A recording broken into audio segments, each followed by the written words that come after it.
Welcome to On the Bauble podcast, episode 33. I'm your host, Sabasa J. Ueda, and with me is my co-host, Yuki Lee Bender. Today, we're going to be talking about how to draft Ranger, so Azalea and Riptide for the Outsiders draft format. But before we go into that, how was your week, Yuki?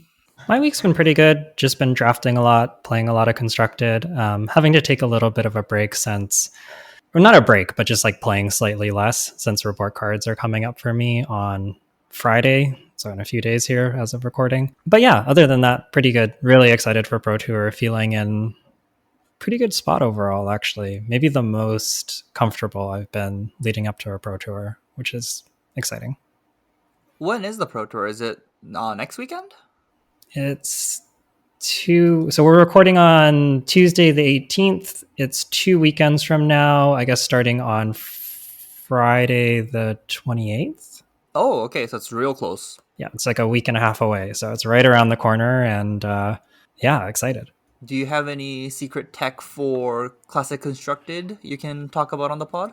I mean, I think I'm pretty much locked on Lexi at this point. I think that my take right now is that either Lexi or Oldham are probably the best things to be doing in the format, although I think you could make a case for Azalea or Dromai as well, and maybe a couple other picks. Like I think like maybe Briar's fine. Maybe if somebody can find the right Azuri list, maybe it has potential. I'm not sure. That list kind of feels not figured out yet. But yeah, it's nothing too groundbreaking. Honestly, I don't think the deck is that far from what I have, what I played at Chicago, and then just maybe a few tweaks here and there to target the matchups we're expecting, but nothing too crazy. It's mostly the same stuff. Yeah, that sounds great. Okay, let's just move right into the main topic today because it might be a long one. So, talking about the Rangers in this Outsiders draft, let's start off with, where do you want to start off with? I think we can kind of start off with like some of the stuff that the Rangers share, which is not a lot, honestly. I actually think Azalea and Riptide, they kind of want a lot of the same cards, but they also want a lot of different cards. Like it's like there's overlap, but I think that they're like maybe in some ways more distinct than some of the other classes. And so we'll kind of talk about like the high priority picks in both of them, and then I think how they differ from each other. So first off, let's talk about blues. How do you feel about blues and Ranger?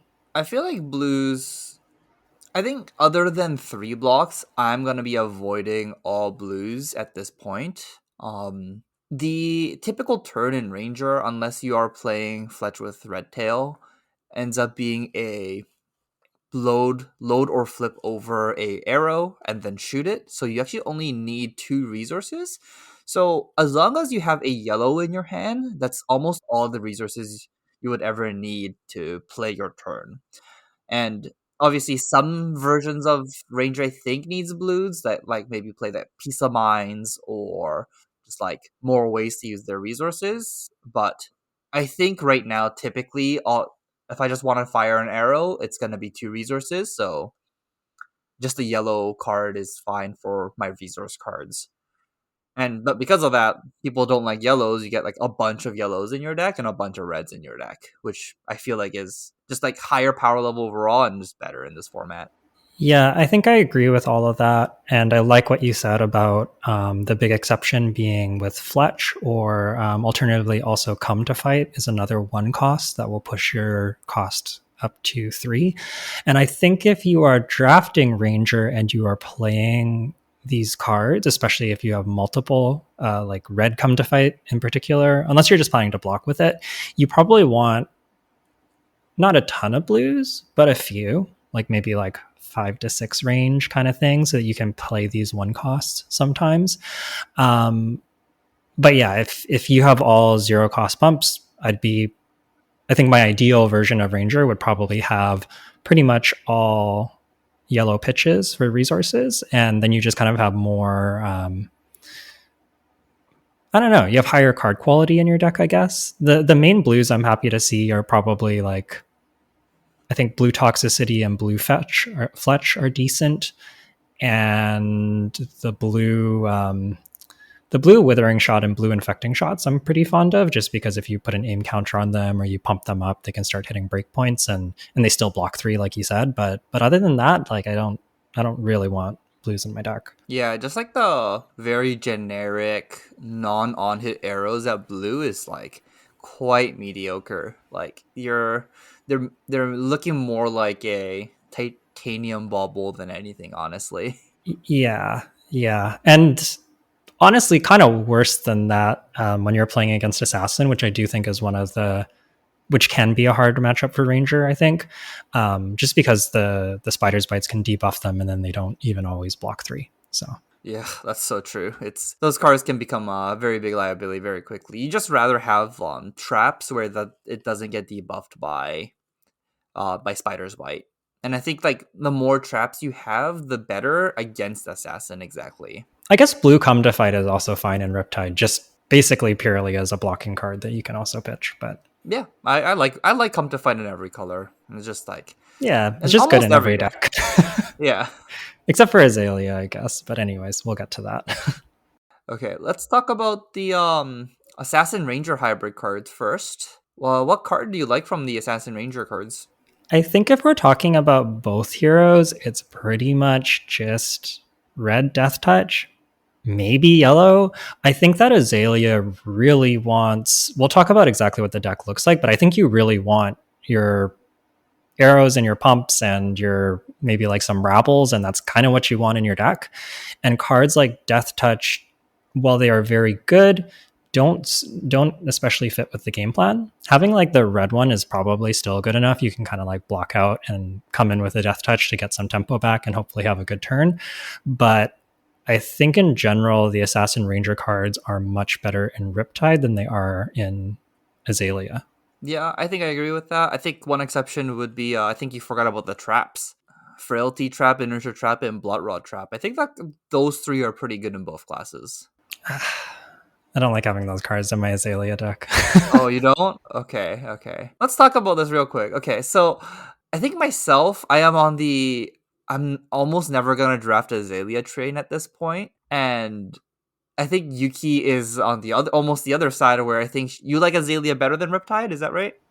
I don't know if I like it better than Riptide. I think Riptide might actually be the stronger deck when it comes together, but I think that Riptide needs lots of cards and some decent card quality for me to want to play the deck. And so I like to give myself outs to draft Azalea instead if I'm because sometimes you're kind of short on playables and it feels really bad.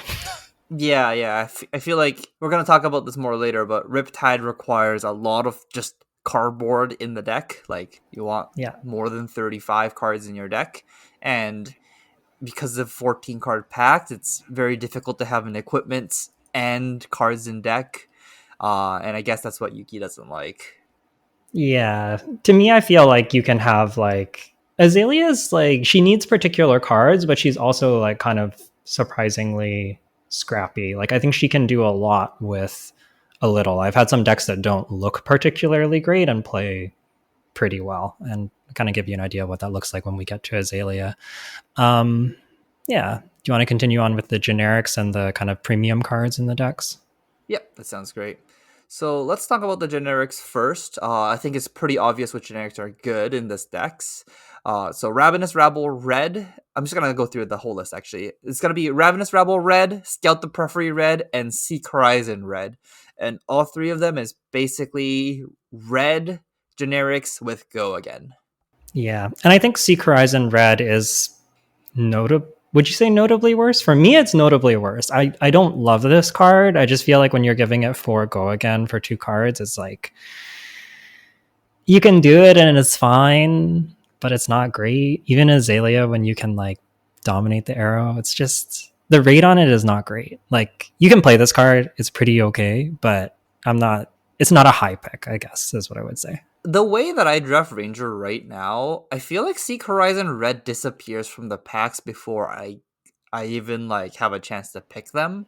So Mm-hmm. I actually don't think I have drafted a Seek Horizon Red in like 7 drafts or something like that. Like I just haven't been able to pick one up since then. So I actually can't say on this card.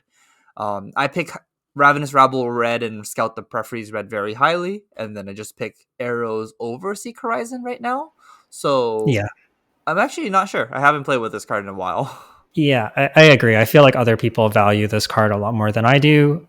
I would be happy to pick it up like maybe picks like 7 and onwards, somewhere in there. Like I'm not wanting to spend my first 5 picks on this card. Ideally, you can if you need flexibility. It's okay. Maybe at the start of the draft it's generic, but like it's not a card that I'm in love with. But it is okay in Ranger.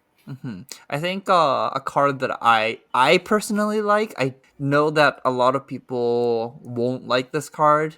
Can you guess which card I'm gonna say? It's a generic.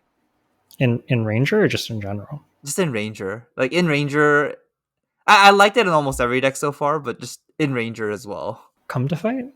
Nah, freewheeling renegades. Yeah, Jay loves freewheeling Renegade Red. I think you've actually converted me. I think that the card's very good. I like it a lot in Ninja. I also like it in Assassin, although I think it's maybe a little better in what's his name? Arachne. Yeah, I think so too. And I like it in Riptide, but I don't think you want this card in Azalea. Oh, I think okay, I would agree with that. Which is also the reason why I would never draft Azalea at this point, because I pick freewheeling renegades ridiculously highly now. Where after, so in Vancouver, I we draft quite a bit in Vancouver here, and I think all the guys okay, I talk about what cards I like, what cards I don't like very openly to everyone here.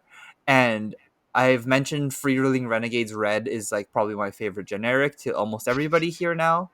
And now they all pick red Freeruling Renegades, so they don't wheel anymore. So now I have to pick them really highly just for me to be able to play with it. And it's like I'm just at this like really weird dilemma where if I just kept my mouth shut and not talked about this card, maybe I would have like better draft experiences playing red freewheeling renegades all the time. Like if I can get this on the wheel, I'm like I feel like my deck's insane. Yeah, I think the card is pretty underrated at the moment. I have a couple questions for you. First off, for people that maybe aren't on this card yet or are a little low on this card, which from what I gather is actually quite a few people, what's so good about it? This card forces awkward blocks from your opponent no matter what. There are obviously times where the card that we're gonna block with was or happens to be an action card anyways, and in those spots, this card is just a 1 for 4, which means it's honestly it's like slightly worse than Red Spring Load, but it's not like the worst, right? Like a 1 cost for 4 is not like the most, let's say, what's it called? It's not the most embarrassing you can do in this format.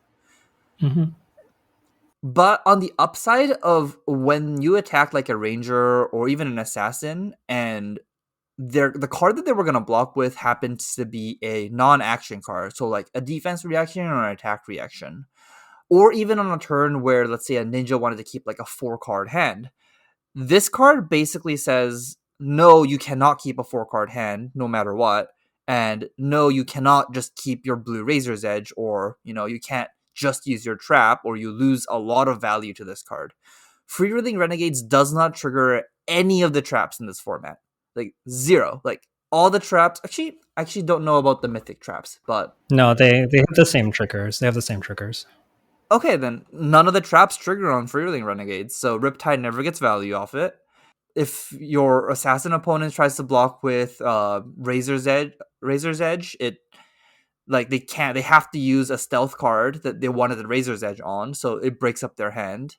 Otherwise, they might need to give you a 2 block attack action that's like what's it called? Like that they wanted to use. Like simply said, like this card just breaks up awkward hands if your opponent is trying to block with a non-attack action or action card, or if they just wanted to use like equipment to block you or something. It basically says no. Yeah. And a card that just says this card must be blocked is just good. Like cut down to size is good because of that. And destructive deliberation is pretty good because of that. And unlike feisty locals where your opponent has to go no blocks, This is the other way around, where this card basically has to be blocked, and there's a condition on what card they have to block with, which is why I like this card a lot. Yeah, I agree. You kind of outlined how the not being shut off by reactions can be really awkward. Like sometimes you have only two actions. One of them is your pitch card, one of them is your attack that you want to play, and you either like it just there's no profitable way to block this card, and it actually is just a 1 for 6, and the times when it is that, it's really impressive. And I agree with you that when it's a 4 for 1, it's still pretty solid. So I think that Freewheeling Renegade's a pretty good card, but don't play it in Azalea. No good there. That's fair. That's fair. I have one more question about this card for you before we move on. Short answer: spring loaded or red freewheeling renegade? I don't know. I just like both of them. In Riptide, exactly, red freeling renegades every time, just because it's hard to empty your hand. And freeling renegades is it's just like, oh, it's always a 1 for 4. In Ninja, I think Spring Load is a little bit better, just because you can consistently do 1 for 7s. And then in Assassins, I actually don't care. Yeah, fair enough. I've actually found spring load pretty good in Riptide because you can like block with a card, spring load from hand, trigger Riptide, load your card, then it gets the buff. It's pretty sweet. Oh yeah, yeah, yeah. That is pretty cool. That is pretty cool. uh, I agree with you. Its best home is probably Ninja, but I think that the Riptide trigger makes it surprisingly less awkward than you might think. Yeah, I think I agree with that. I'll be pretty happy with playing red copies of either of them in the Riptide deck. Honestly. Yeah, and I realized that we left Come to Fight. I kind of guessed that card. We left it off the list. That should definitely be on here too. The red one is a good pump. It's a block 3 that doesn't get debuffed by Spider's Bites, and I think that the yellow and blues are just good blocking resource cards. So I'm pretty happy with Come to Fights as well. Yeah, the card good in every deck, all 6 decks. Okay, let's move on to class cards that both of you really want. Yeah, so I think the big takeaway is that frailty tokens feel like the most important token in Ranger because they turn off Kodachis and they turn off maybe even more notably Spider's Bites. I think that both of these weapons are pretty hard for Ranger to deal with. If your opponent is just swinging their weapons every single turn, it's actually pretty hard to beat. If they're just like blocking, doing stuff on raid, swinging their weapons, like the weapon value will grind you out. And your biggest way to combat this is with frailty tokens. And so that means that your lace with frailties as well as your withering shot, especially like the red and yellow withering shot, since they come in for the breakpoints, but even the blue comes in for a breakpoint with a name counter on it, are really good and really premium in both of these decks. And just, yeah, very high priority if you're Ranger.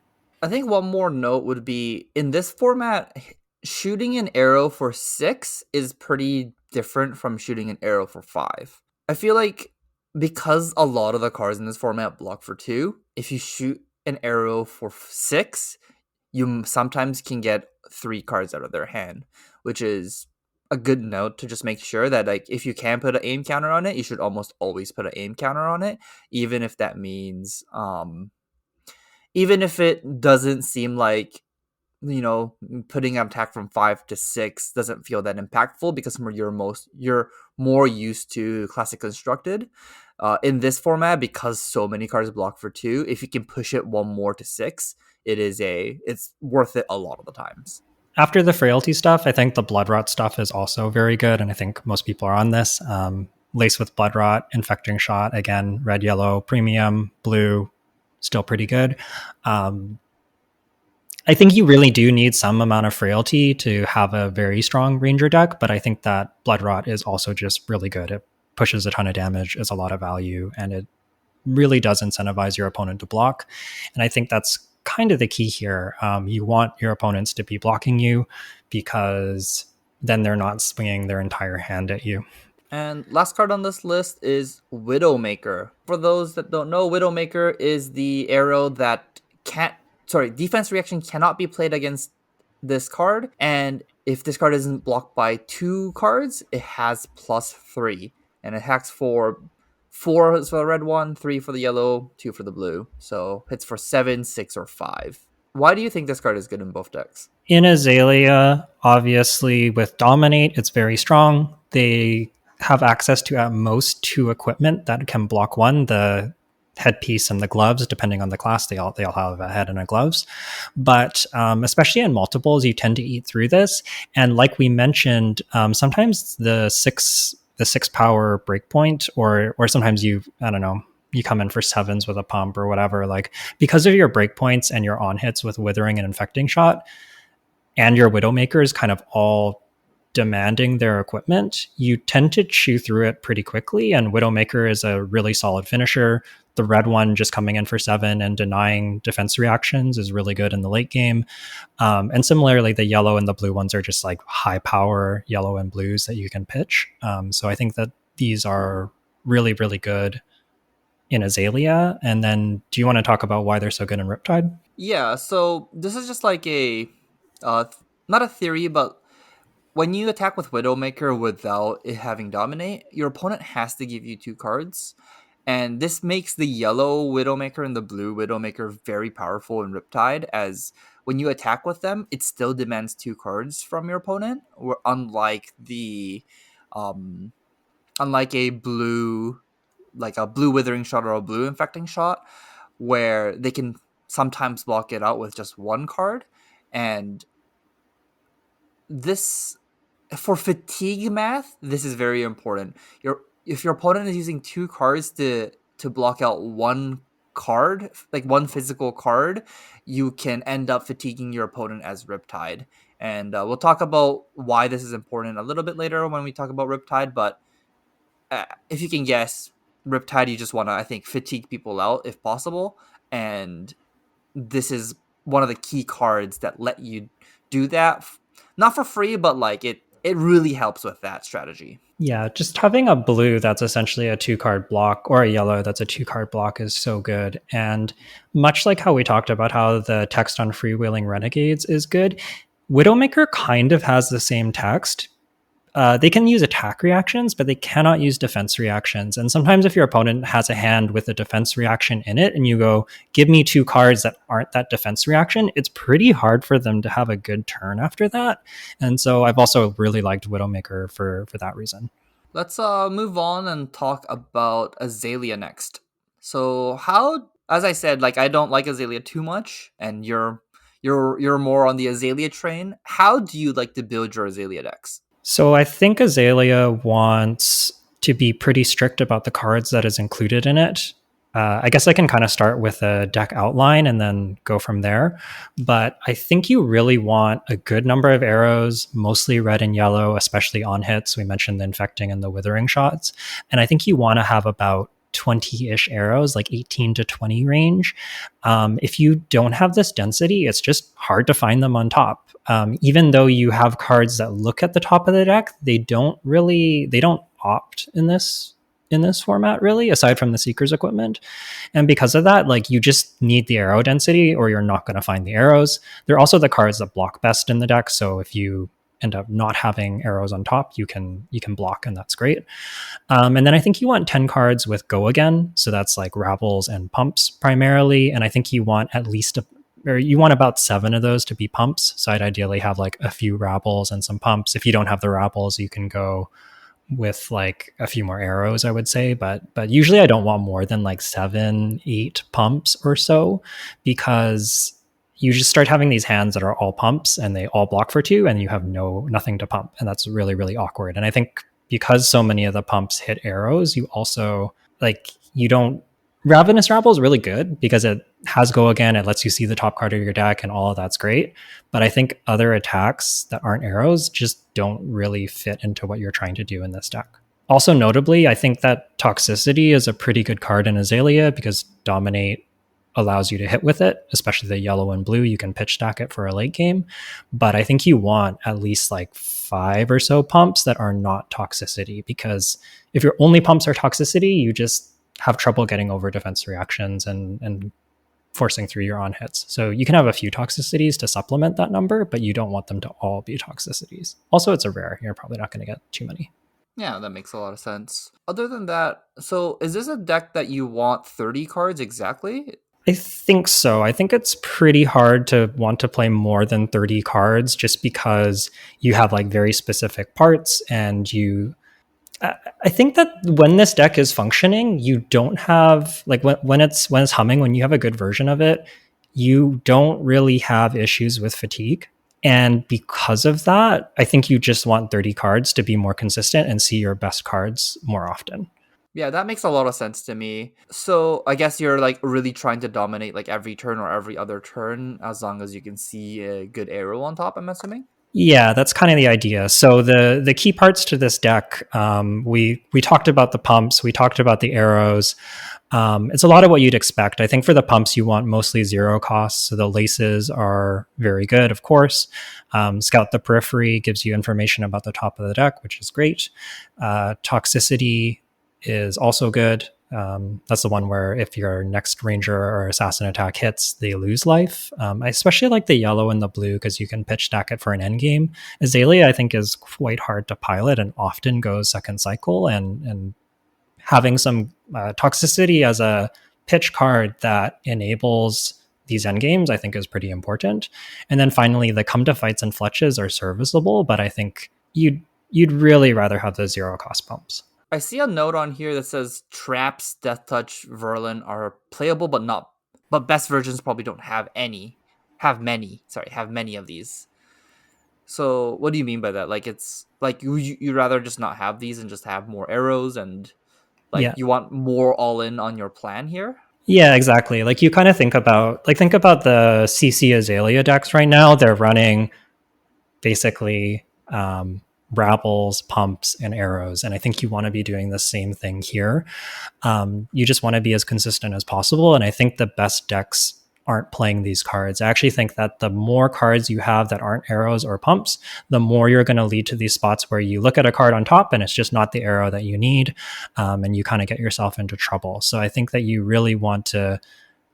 Honestly, I'm often happy playing just like no traps, no death touch, no virulent touch. If I have a red death touch, I'll probably play it. I think the card's just like so crazy that you should probably play it in draft, but it's a lot worse in Azalea than it is in, I think, any of the other assassins or rangers. That makes sense. I have a question about some of the mythics in the set then. What do you think about codex? Typically Codex of Inertia and Codex of Blood Rot. Those two. I guess I haven't had a chance to play with them. I think inertia would be pretty hard to use in Azalea because you geez, like you would need to have information about the top of your deck. I guess it's fine, like you could pitch it if nothing else, but it doesn't strike me as great. Blood Rot's probably fine. It's just like a free load plus a Blood Rot plus a Ponder. I think Blood Rot Codex would be really strong and limited, and Frailty is also just fine. You can get a I don't know, a Withering Shot or Infecting Shot or something. Yeah, yeah. Obviously, Codex of Frailty is a little bit messed up and limited, and that one's pretty easy to figure out. But yeah, I guess yeah, I think I'm on the same train. I think Inertia, Codex of Inertia, is a little bit harder to play in limited, and yeah, I think Codex of Blood Rod probably does fit in this deck pretty well. I've never played with them either, but I was just wondering what your thoughts on that was. I think the other cards you want in Azalea, so we mentioned the pumps. The arrows are mostly the ones we talked about, Withering, Infecting, and Widowmaker. But I think you also want some number of Spire Snipings in your deck. I think because you often will activate Azalea after using Spire Sniping, you can actually kind of recycle these, and I don't think you need too many. Like, they don't do anything on hit. And honestly, I think yellow might be the best one. It comes in for a breakpoint, but it's also a pitch card. It's just very flexible. And I think if I have like like 2 to 4 range is pretty good for Spire Sniping.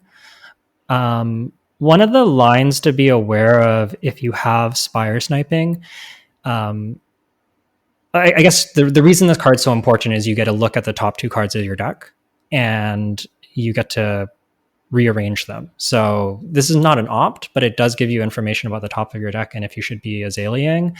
And I think you don't want to be doing blind azaleas unless you absolutely have to. Like you really want to be doing it because you know there's an arrow on top, and spire sniping is a key part of this. And one of the nicest things about spire sniping is that I think you need to be careful about arsenaling arrows in general in the format because they get kind of like, if you can't get information about the top of the deck, you have an arrow in your arsenal and you just kind of have to fire the arrow.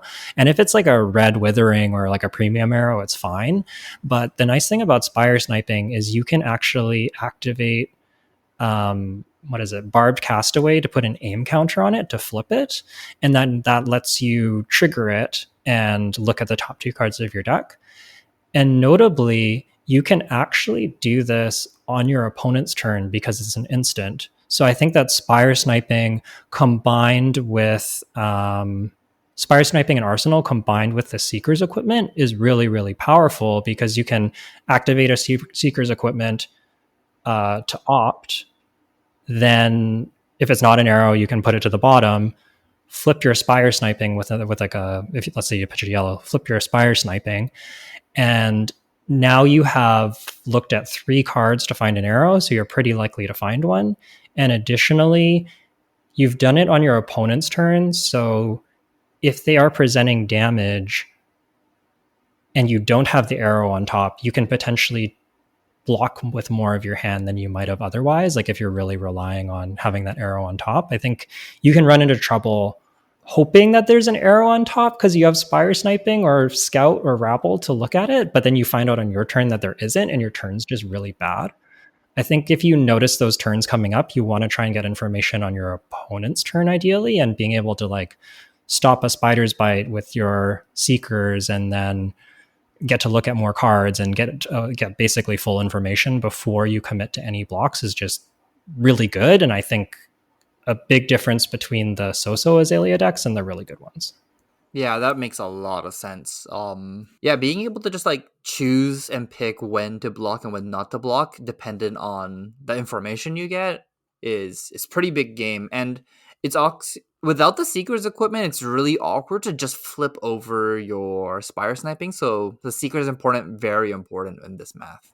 Yeah, I think my ideal setup, the Wayfinder's Crest is really good because you can. That's the Ranger hood that when you block with it, you get to see a card on top. It's good for the same reason. But I think my ideal equipment might be like Seeker's Chest, Seeker's Legs, and Wayfinders, and then I'm pretty happy with either uh, Toxic Tips or the Seeker's Gloves. I think are both pretty good. Toxic Tips is quite nice because if you ever have dominated an extra resource, you can get one of the on hits, and it's also just an armor. But I think Seekers is like surprisingly close. Like if you run 4 Seekers in Azalea, it actually feels pretty good, and it's one of the better ways to block out Spider's Bite, which also lets you leverage your 3 block arrows. So I think Seekers is kind of a key to a good Azalea deck, along with kind of the other top of deck cards that we mentioned: the Scouts, the Spire Snipings, the Rapples, and the Seeker's Crest or Wayfinder's Crest. Sorry. Well, anything else you want to talk about a little bit, Azalea, before we talk about going first or second? I'll say that I think that Azalea can get by with surprisingly, like you need to have the pumps and the arrows, but I've been decently impressed with, like I've had Azalea decks that have like mostly yellow arrows, and as long as some of those are your on hits, you'd be surprised at how functional the deck is. I think that it is quite solid and can get away. You don't have to have the most amazing card quality so long as you have the right mix of cards and all the right parts in the deck is kind of what I found. It feels like it's like very particular about what it wants, but so long as you have them, if you have a little bit more yellow and a little bit more blue, like the deck is still probably okay, although the reds are obviously premium. Yeah, that makes sense. Like, I think that's the case with both Rangers actually, where I think the yellow arrows, like, obviously they're not as good in Classic Constructed, but in Draft they're very comparable, and most of the power on these cards are the on hits, and as long as that the on hits text doesn't change, it's pretty powerful. Like the frailty token sometimes providing like 3 points of value is pretty insane. The blood rot token providing 2 points of value almost every time is just insane. So yeah, the on hits on these arrows are very good in this format. Absolutely. And I think as Azalea, you're really looking to kind of force through a good dominated turn like 3 times in the game. And that's usually kind of enough to either close out the game or force your opponent to just block with their whole hand, which makes it really easy to set up. So don't be afraid to block.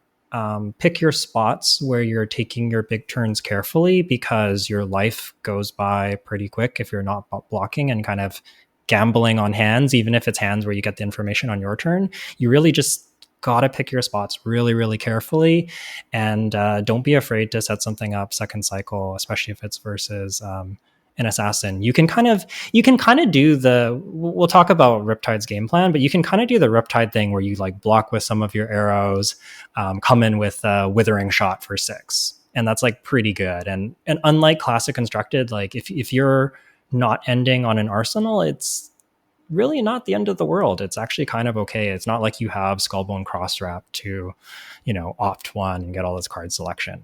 You're pretty okay ending without an arsenal if you have to. Although a go again in arsenal or a premium red arrow in arsenal is always nice. Okay, then our usual question: do you want to go first or second with Azalea? I think I think it comes down to how good you are at getting information about the top of your deck. I think if you have like the more spire snipings, the more scouts, the more rabbles you have, the more I want to go first. The less that you have this stuff, the more that I might just want to go second and make sure that I'm presenting good damage. I guess I'd say that like the good Azalea decks can really benefit from going first. I've definitely had turns where like I load a spire sniping, I play a scout, and then I play a toxicity and flip into a withering shot, and my opponent takes like 10 damage and has a frailty token, and it just feels like the game's over. So I think that the upside of going, like, that's obviously close to the ceiling, but I think that the upside of going first, if you have a good Azalea deck, is pretty absurd.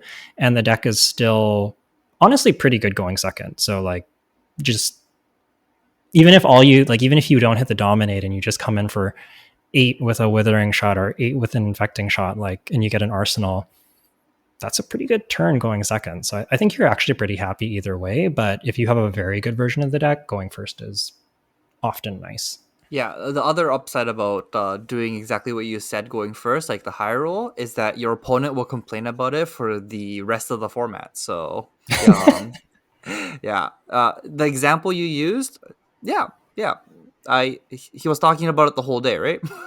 Yeah. Yeah, for sure. I do think that the decision gets a little more interesting if you're against a super aggressive deck. So if it's a deck that you don't want to fall behind against, like a ninja, I'm not sure. It's a lot closer. I might consider going second, even if I have a good deck. I think Azalea is pretty good going either first or second, but yeah, Mhm. sometimes you got to make sure that you don't fall too far behind. Yeah. So I guess a question would be like, if you're against, let's say, Benji or Katsu, would you choose to go second? Is that would that be more of your I I think I would lean that way unless I felt like my deck was especially consistent at getting cards on top. So if I have like a very high number of spire snipings and scouts and etc., then maybe I might lean that way. But I also just feel like going second's pretty good. Yeah. Sometimes you can even load an arrow on your opponent's turn. Barb Castaway is an instant. I'd be careful about taking too much damage doing it, but if they use up their action point or they've shown you, maybe because they've the way that they've pitched that they can't present that much, yeah, I'm happy to load an arrow if it's a good one. Yeah, that's fair. That's fair. Okay, let's move on to Riptide. I guess I'll talk about Riptide. I've been drafting. When I am drafting Ranger, I'm typically on Riptide now. Where do I start? I think I'm just gonna talk about the playstyle first. Riptide is, I think, by core gonna be a fatigue deck.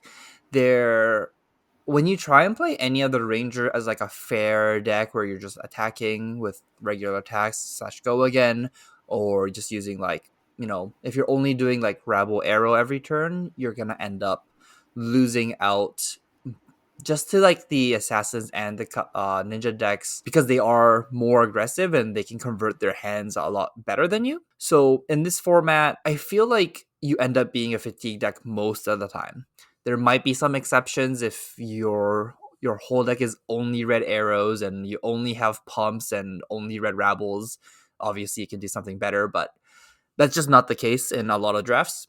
And I think because of that, you end up being a fatigue deck. Yeah, and how does Riptide usually end up fatiguing people? Like, what does the gameplay look like? Are you doing like an Oldhim, or how are you fatiguing people as Riptide? A very big note to make would be you do not have a weapon. Um, so you do need to make sure you have enough damage left in your deck once your opponent is out of cards. Yeah, So yes, you are actually slightly closer to like an Oldhim strategy where you're making sure you're blocking and getting full value of your blocks. I think is something that's going to be very important in Riptide.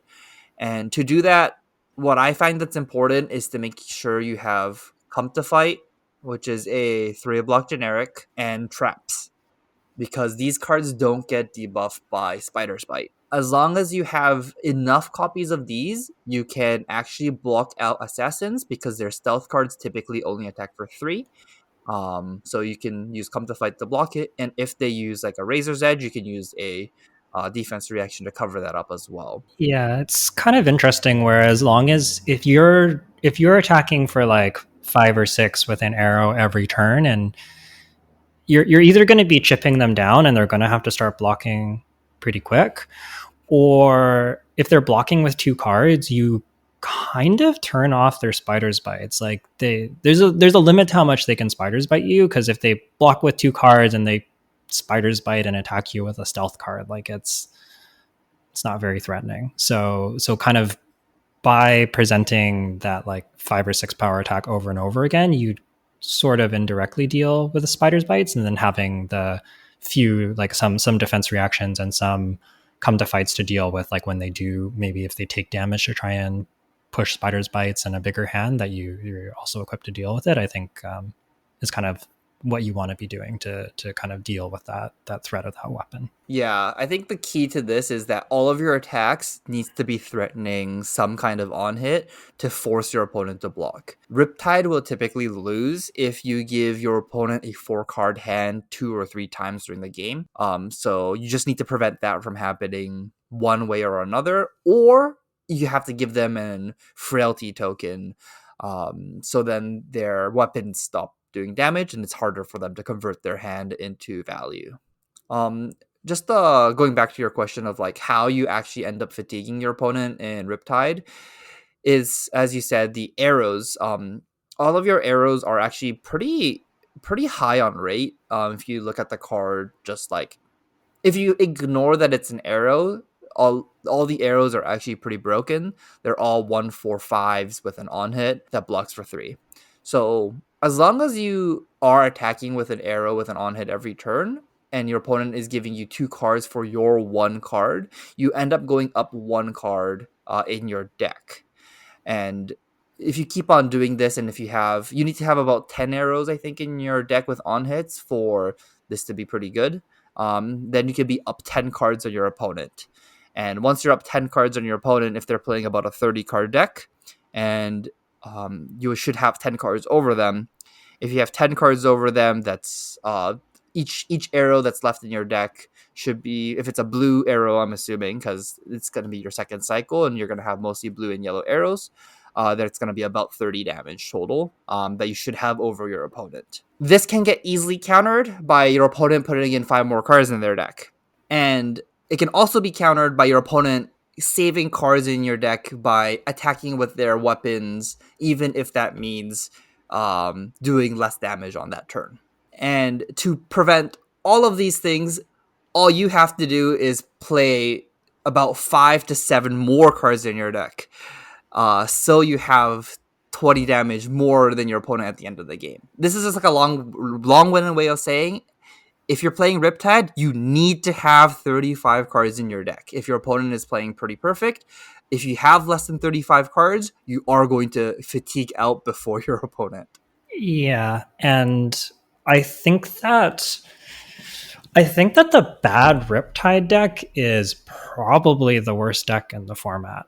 If you have like a 32 card Riptide deck with like okay-ish card quality but not great, like that deck is going to 1-2 pretty often if it's a strong pot, I think. So yeah, you want to, we'll talk about how to get into Ranger later, but Riptide, like you really do need the card count, and some pretty solid amount of damage in your deck. So you're just looking for like high power reds and yellows in your deck. There's other things too, but you want a good amount of high power reds and yellows, even if they're your like cut down to sizes, freewheeling renegades. Spring load is pretty good in Riptide because it triggers the Riptide ability and you can load the card to get the third card out of your hand potentially. But I think you want to, yeah, you want to be able to present damage. I guess the generics are not as good as the arrows, but they're still serviceable. Yeah.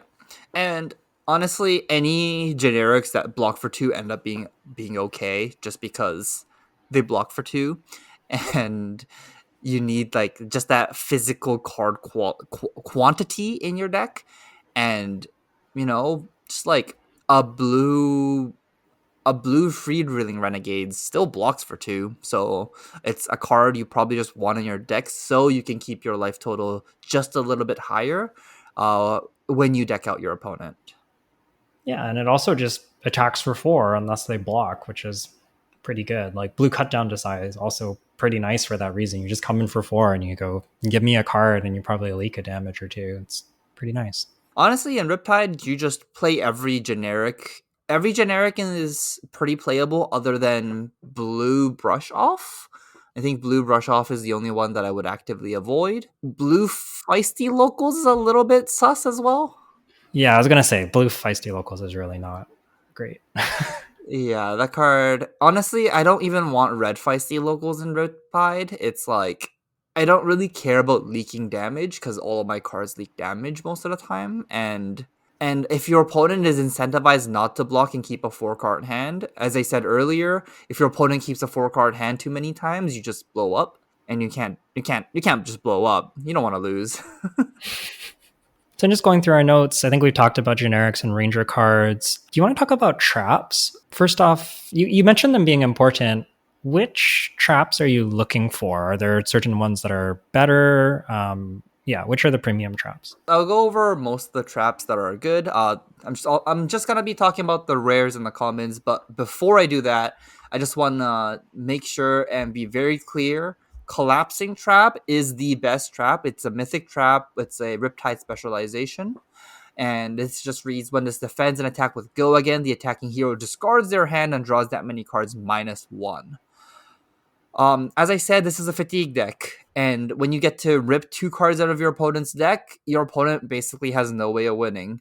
So, or if you play pretty perfect, and you collapsing trap and trigger them, and your opponent discards 1 or 2 cards, you are most likely going to win because of that 1 or 2 cards. But otherwise, I think the best traps are all the traps that trigger off of go again. So that's going to be Tar Pit Trap as the rare trap that stops the on hits, and Frailty Trap, which gives your opponent a Frailty token, which is honestly premium. Like if your opponent attacks with a Kodachi, you can still Frailty Trap the Kodachi and give them a Frailty token, and it'll stop their second Kodachi from doing damage. And I think those 2 traps are going to be your most premium traps in Riptide, as they're the easiest to trigger to do the 1 extra damage. Yeah, I just want to jump in about the frailty trap on Kodachi. I get that this can feel bad because you're like, oh, I'm using a 3 block on a Kodachi, but you're actually still getting 3 points of value out of that card because you stop 2 Kodachis, you ping them for 1, and you might even get a 4th point of value if they have a card in Arsenal that they wanted to play.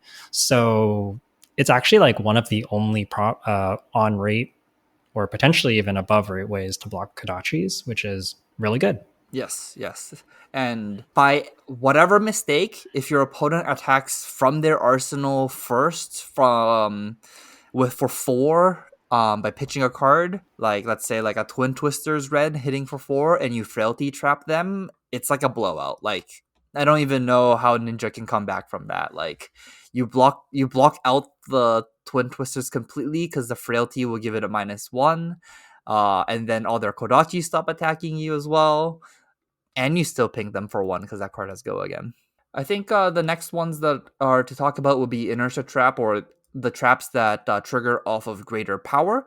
This is particularly good against Ninja and Assassin, and also has It actually triggers off of Ranger as well, so it can trigger off all 6 decks.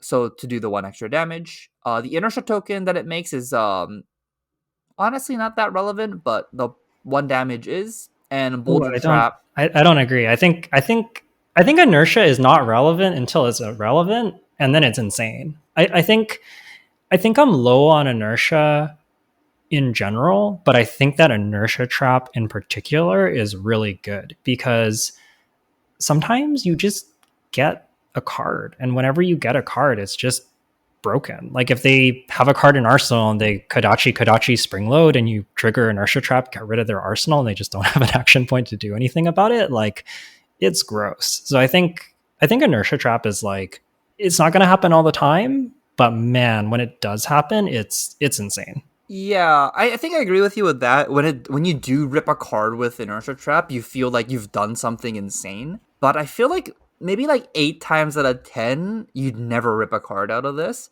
And Yeah. whenever you trigger to Riptide's ability to deal 1 damage, that feels already good enough. That's where I'm Mhm. coming from essentially.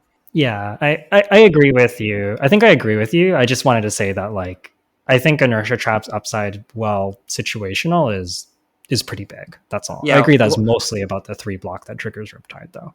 yeah, I feel like you shouldn't play towards trying to get somebody with inertia trap, because Yeah. if you're doing that, you're gonna lose too much value.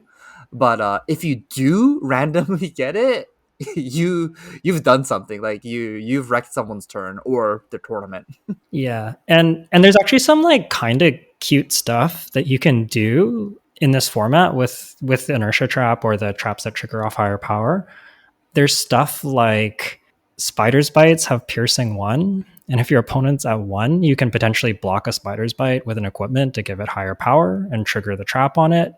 I've had a number of games closed by opponents playing feisty locals, and you can block it with an action to trigger feisty locals, and then you inertia trap it. So there's these spots where you can kind of turn on your opponent's plus attack when they're not expecting it, and then get your trigger. And it's just something to be aware of. I think whether you're playing against Riptide or you're playing as Riptide, is that can get you. Yeah, I think that's a really good point.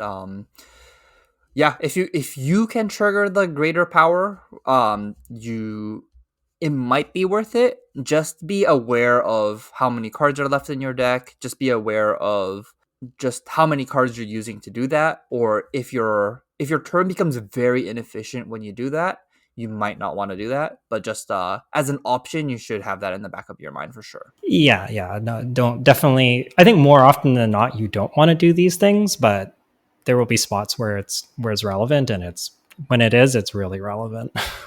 That's fair. Uh, I was gonna move on to Boulder Trap, which has the same condition as Inertia Trap. It's greater power. The -1 counter, if you get it, feels like a blowout, but most equipment in the set doesn't block. So I've had a lot of situations where my Boulder Trap resolves, and I'm putting the -1 counter on their Fleetfoot sandals. Um, but it still pings for 1. So just don't remember. Just always remember to ping for 1. I think that's gonna be very important with Riptide. And in the last category is gonna be the if your opponent used an attack reaction, uh, then it triggers traps. This is a pendulum trap, and this is Blood rot. blood rot trap. Thank you. These ones have the highest upsides. Just on its own, blood rot trap just basically says deal 2 damage, meaning that if you end up blocking with it, you get the trigger. They take 1 from Riptide, they take 2 from the blood rot, so this blocks for 3 and deals 3 damage. So this is a 0 for 6. If it triggers, it is just broken. Um, there is no attack reaction in Ranger. The only attack reaction that they could ever play is a card called Fisticuffs, and it's going to be face up on the board. It will be pretty face up when they want to use it, so if you can line up with your 1 Blood Rot trap to their Fisticuffs, you should probably try and do so. Otherwise, you can assume that you will never be able to trigger Blood Rot trap against the Ranger Mirror. I feel like in general, I don't know about you, but with these reaction traps, like if you can trigger them, fantastic. But even against ninja and assassin, it's conditional enough that like I'm not going out of my way. Like I'm pretty happy to just use them as a block 3. And if it lines up, then it lines up. Yeah, I think Pendulum Trap is actually not so. Because I keep on saying I play Riptide as a fatigue deck, and Pendulum Trap reads when you trigger it, your opponent puts the top two cards of their deck into their graveyard, which is pretty significant. And I would go out of my way to like try and pitch stack Pendulum Trap until I can see a spot where against Ninja and Assassin, where I can force my opponent to activate a attack reaction to line the Pendulum Trap up to that if possible. And when you do get to trigger Pendulum Trap, it's as I said with Collapsing Trap, it feels like a win, but it's just a lot harder to set that up. Yeah, I guess I found it hard just because usually like you end up pitching it so your opponent's aware of it and they probably like ideally should be taking note of it. There's some cute stuff you can do like with Riptide's Quiver to hide a trap. If you put a trap in Arsenal and there's not a good spot for it and they're not pressuring you that much, sometimes you can just like hide a trap on the bottom. And typically the majestic traps or these reaction traps are some of the best ones to hide, especially if you know that they have attack reactions that they've pitched. But yeah, you don't want to go out of your way doing that because it's really bad in terms of like card economy. You're basically just getting rid of a card, so you just need to be in a spot where you happen to have extra cards, and it's something that you can do. Yeah, I agree with that. I think I think it's not worth taking 3 damage to save a trap, No, but absolutely not. it might be worth taking 1 damage to save a trap. So I think that might be the line. At 2, you have to really evaluate the situation, um, case by case. Like how much life total are you at? How much life total are they at? How many cards do you have in your deck? How many cards do they have in their deck? And I feel like Riptide is probably one of the harder decks to play. Maybe just under Azalea. I think Ranger might be the hardest decks to pilot in this format. Yeah, I think I agree with that. I think they're both quite hard. They both often go to second cycle, and your second cycle matters a lot. So yeah, I think they are both pretty challenging decks to pilot. Yeah. I think one of the key things about Riptide is pitching red arrows. If you aren't pitching red arrows, like infecting shots and frailty shots, you're going to have a bad time in second cycle. And then if you're not properly pitch stacking, it's called withering shot. Yeah. But if you're not pitching these red arrows to the bottom of the deck for your second cycle, you're gonna be in these spots where a blue arrow attacking for 4 gets covered up by 2 cards, and then you could be in a spot where you're gonna end up blocking against Kodachi because you're at 1. At that point, you can never win. So Yeah. So, anyways, so kind of talking about traps, just wrapping up our discussion there. How many traps do you ideally have in your Riptide deck? that's a good question. I would play as many as I can get. Typically, when I draft Riptide, I'm not really looking for any specific numbers on honestly any kind of card. I'm just trying to get my deck count up. So as long as it's playable, it will make my deck. Like if I Right. have like a 10 or 11 trap deck, I think I'll be pretty happy with that. If I have like a 4 trap deck, I'll also be pretty happy with that. As long as I have that 35 plus cards in my deck. Right. And where do you think traps fall in the like? How are you prioritizing traps compared to, let's say, like the red and yellow arrows that we've talked about? The traps get, I think the priority of cards that I'm looking for in this deck is the red withering shots and the yellow withering shots at the very top, the red and yellow infecting shots next, and then I'm going to be looking at most of the traps, the ones that are easily triggered, so the non-reaction traps. I have Widowmaker right under that, and then I have the reaction traps under that. I'm only talking about the commons here. I had this discussion with Yuki as well, but now comes the question of where do I take the pumps? That is a good question for me.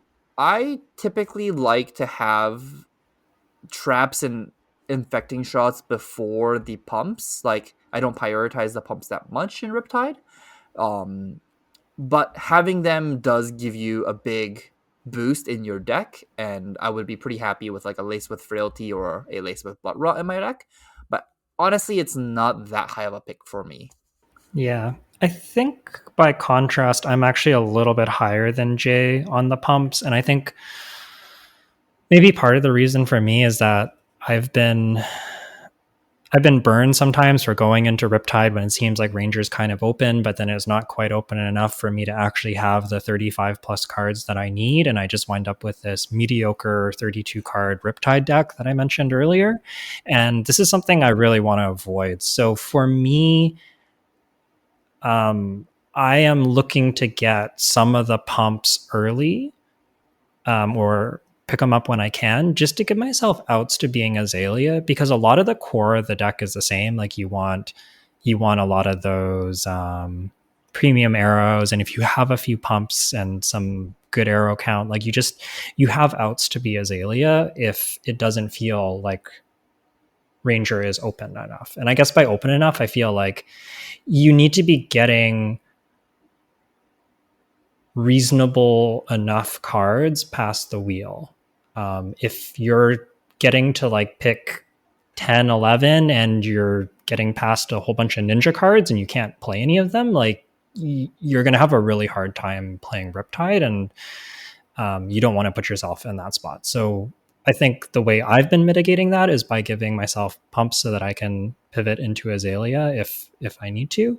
How have you been kind of avoiding that trap of the mediocre Riptide pool?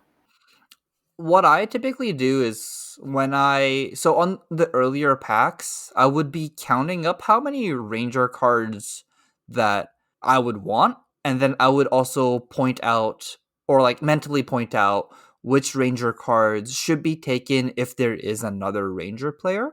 And then I just make sure that there is enough ranger cards in the pack so that I would get a last pick ranger card. And if this whole thing is not true, like if I see, let's say if I'm going to end up passing a yellow infecting shot, and the only other card that would be playable in ranger would be like a blue generic or something that might wheel, I would typically just not go into ranger, because then I don't want to get into the spot where I get a ninja card in my pool, because that's typically how Riptide loses. I think in Vancouver right now, when there is a Riptide mirror, we just go, "How many cards do you have in your deck?" And I go, "I have 37." And then my opponent goes, "I have 34. I don't want to play this game anymore." Yeah, the Riptide mirror, it is hard to overcome a larger card count. Like just Yeah. raw cards in deck is very good, and I would probably play anything that blocks two in the Riptide mirror. Yes.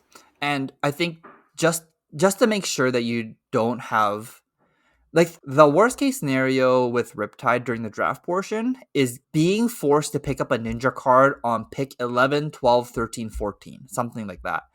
Or like an assassin card on, like basically non cards you physically are not allowed to play in your deck on your last couple of picks. And you can easily mitigate that by just passing cards, ranger cards that other rangers don't, passing cards that go into ranger that people won't go into ranger for. So I'm talking about cards like yellow Markmeyer Grapnel, blue Skybound Shot, blue Sedation Shot. As long as you see these cards in the pack after you pick a card, you should be okay for the wheel in pick 4, 5, 6, if that makes sense. That makes a lot of sense, and that's not something that I've thought about as explicitly, but I like that point, and I think I'm gonna try doing that from now on. Um, I've been trying. I guess like one of the things I've been trying to do is maybe for the first couple packs, count the number of class cards and like hybrids, and just try and then you can kind of figure out like what's missing and get a rough idea of what might be at the table. It's not perfect, but if you remember like the first two packs or so, you often get a pretty good idea of like there were some really good ranger cards in here and only one of them got taken, so there's probably one other ranger at the table kind of thing. So I've been kind of going off of that, but I also like the idea of looking around picks 4, 5, 6 and seeing, is it possible for me to get that wheel, and if not, then I really don't want to be in Riptide. I think that's a really good piece of advice. I feel like me doing that is like my biggest edge in being able to draft Riptide, at least in our local, and at our locals. But yeah, I don't know. Like, I only go into Riptide when it is open for me and when I think I can get those wheels. So otherwise, I stay away from Ranger altogether. Yeah. So I feel like for you to go into Riptide, you have to be one of two Rangers, or else you will run out of cards. Or you have a Belgium print with ridiculous amounts of Ranger cards, which can happen as well. Yeah, and I think I'm similar that if I'm drafting Ranger, I want it to be really open. I think that Assassin and Ninja just have a little bit higher floor, largely due to the weapons, actually, and that you really just if you're draft like if I'm drafting Ninja, sorry, if I'm drafting Ranger, I want somebody to be hitting me over the head with the deck and saying draft this, draft this, draft this. So like often for me getting like a fourth pick lace or something will be like, okay, I'll take that and see what happens. And then if I continue to see some Ranger cards, I'm like pretty happy to draft Ranger, especially if I have like an early red Rabble, which I think is just a high pick anyways. It's, just like a pretty easy way to get into Ranger. Maybe you have a piece of equipment in there.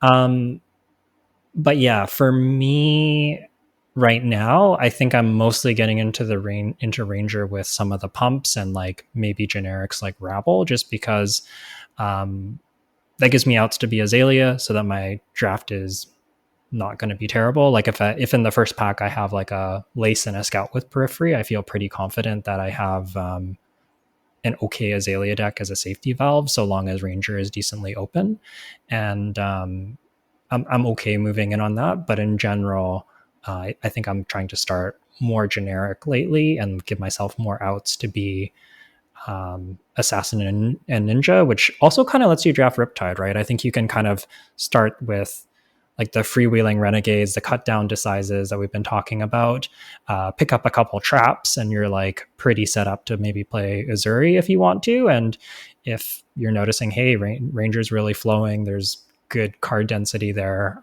That's another way that you can get into Ranger. But I think you need to be careful about how you do it. And those are the two ways I've been most comfortable with is generics into traps into yes, Ranger's open, or some kind of flexible generics that go well into Ranger, like maybe some come to fights, rabbles, and then you get like a late lace or something like that, and you can move into Ranger with some pumps.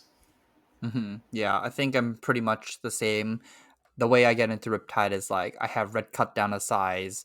I start with a come to fight, red ravenous rabble, and it's like it looks like a Nazuri deck, but then Assassin's locked, but then Ranger's open. Then that's my cue to go into like 37 card Riptide. Yeah. And I think for that reason, I'm a little bit reluctant to draft, even though we mentioned they're really good cards. Infecting Shot, Withering Shot, Widowmaker are not really reasons I want. Like, they're not usually the first Ranger cards I'm picking unless, I don't know, unless I have like a bunch of, like, if I have the generic trap start and I'm getting like a really late Withering Shot and I'm pretty confident Ranger's really open, I'll draft it. But I don't really want to be like, first picking a red Withering Shot. I think you really, First picking a red Withering is yeah, that like sounds a little. that's what I'm saying. Like I like, or even like second or third picking. Like I maybe if it's a really weak pack, but I think you really need to be careful about getting into Ranger for these arrows, because while they're premium cards in the deck, I think if you draft them too highly, you can kind of like pigeonhole yourself into this Ranger deck that like has some good arrows, but you don't have the pumps to be Azalea. And if Ranger's not open enough for you to be Riptide, like you're just going to have a bad time. So be careful about that. I think you really want to have the generic start, or you want to be getting in with pumps. I think that those are the two safest ways that I've found. Yeah, I think I agree with that. Before we move on anymore, let's just talk about going first or second with Riptide because I think we skipped over that. It's got to be going second, right? Actually, I like going first with Riptide. Really? Yeah. I guess it The depends. I would go second against exactly Ninja, and I would go Yeah. first against everyone else. Yeah, I think against aggressive decks you want to go second to force them to block, and then Yeah. yeah, maybe go first against. You can't let Azalea go first, and against Oh, Assassin, actually, especially Azuri. the main reason why I'm going first against Azalea is so then I can fire any arrow at them, and they use two cards to block. Like I just Yeah, reduce yeah. their deck count by one on turn zero, essentially. And then because how I draft Riptide, I cannot use a 4 card hand. Going second is actually pretty bad because I draw up to 4, I use 2 cards, and I arsenal 1, draw 3, which isn't really great. Mm. So honestly, going second, actually, I can't force my opponent to block that much, anyways. But if I go and if I my opponent goes first, a lot of the times, I end up needing to block with like 3 cards in my hand, against like assassin, or the other ranger. And then if that's the case, then I'm down on cards on turn one, and then I have to play the catch up game to try and get more cards out of their deck again. So I'd rather just go first and try and rip cards out of their deck right away. That makes sense. Yeah. Yeah, I think I was thinking of Ninja when I said you got to go second, but I think I agree that yeah, you want to go first against Rangers. You want to go first against certainly Azuri. I think Arachne's interesting. Arachne can be pretty aggressive if you.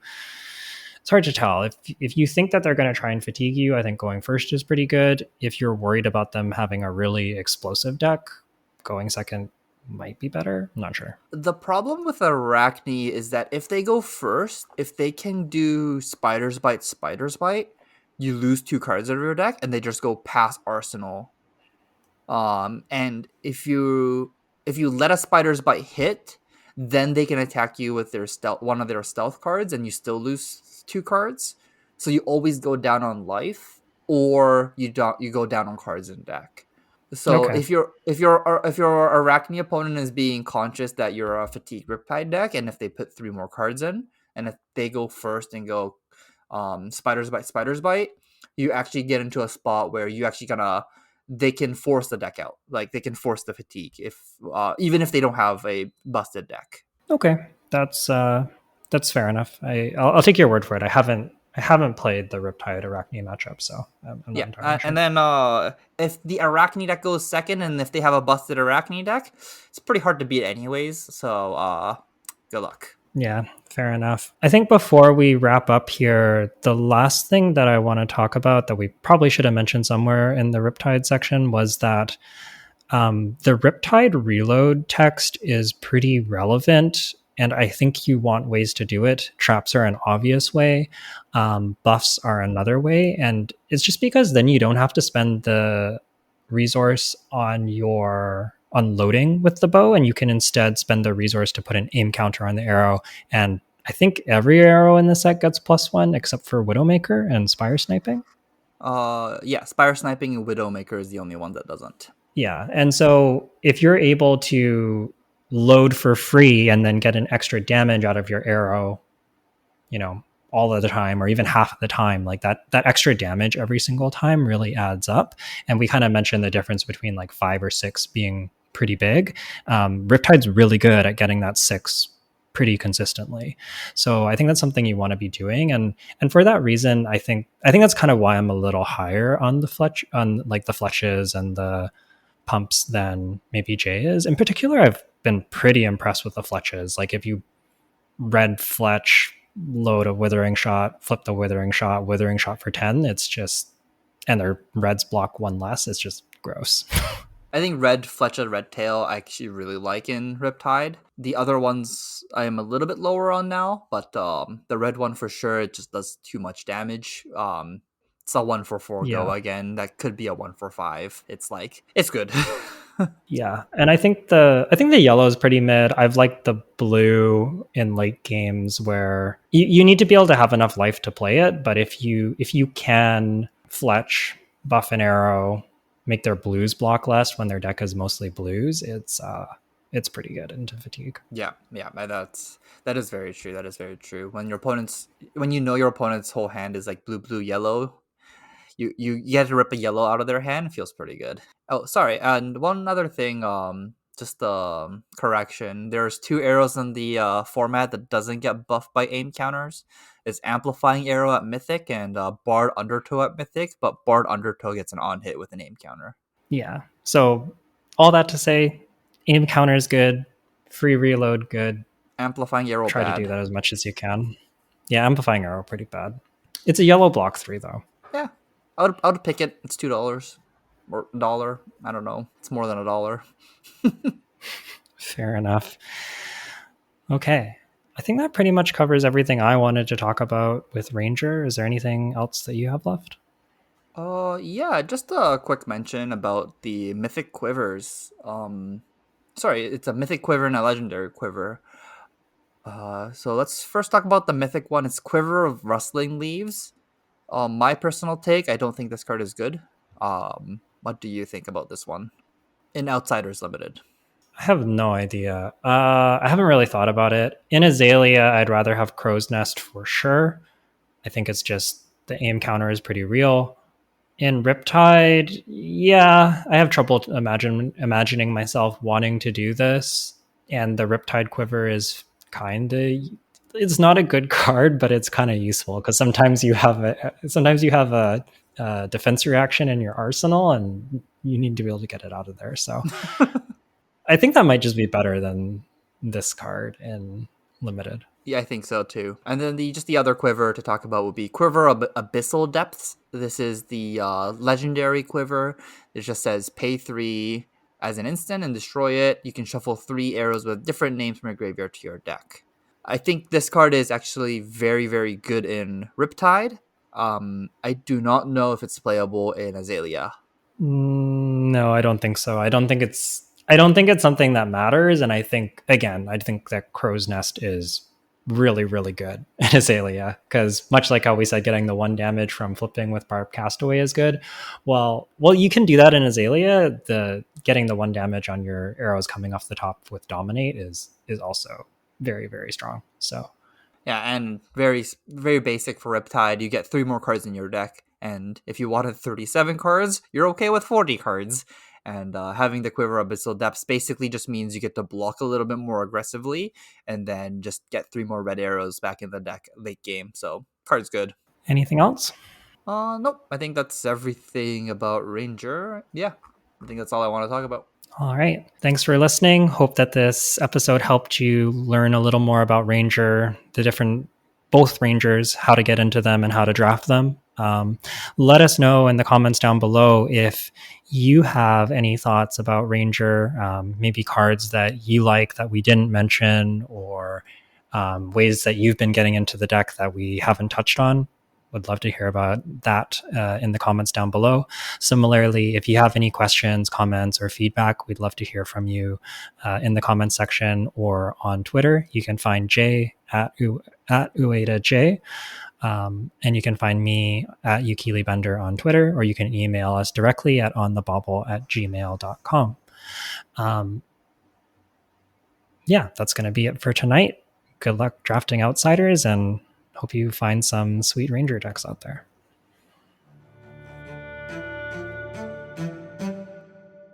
Did you have something, or? No, Oh, not I really. guess I have something really short I can say. So lately I've been recording some of the drafts that I've been doing. Just bought like a clamp that I've been clamping onto the back of the chairs. I can record the drafts, and I have quite a few drafts at this point. Some of them are pretty interesting. I do plan on uploading them onto the channel, maybe with some commentary, or maybe at this point just uploading them at some point. But anyways, keep an eye out for that. It will be coming soon ish. I was hoping to get something up before Pro Tour, but realistically, it might be just after Pro Tour at this point. But yeah, certainly in the next couple of weeks here, you can expect to see some kind of draft walkthrough style content. And I think we could probably even, once we've covered all the classes, touch on some of those drafts or some drafts that you've done, and just kind of talk about pick by pick what cards we're picking. What cards you could have picked, and just sort of some of the key points in the draft, because I think that there's a lot of really interesting decision points about how you navigate the draft, how you stay open, or how you lean into certain classes. And I think that there's a lot to unpack there, especially compared to like Uprising, where I think that this mattered but was pretty condensed. Like you have a couple picks to do this, and for the most part, you're kind of forcing. Whereas I think in this draft, there's like a lot of nuance to it, and staying open is pretty valuable. Yeah, that'll be good. That'll be good to talk about. And honestly, it'll be interesting to watch some of your drafts and take an actual look at which cards you're picking over which cards. Yeah, you can. We'll go over it, and you can tell me how bad I am for picking all the lousy ranger cards that I'm picking. I doubt that's the case. You always draft so safe. So like every time I look at your drafts, I'm just like, oh, you didn't want to move into this, and your explanation is gonna be like, yeah, because I didn't know if it was open or not. Yeah, I want to draft the open lane. I think it's really good in this set. I Yeah, think I it's think so. really, really good in this set. I think because all the heroes are pretty balanced, it's like when you find the open lane and get into it, it's pretty good. Yeah. Okay, then let's wrap it up for today. Bye, everyone. Right, good night.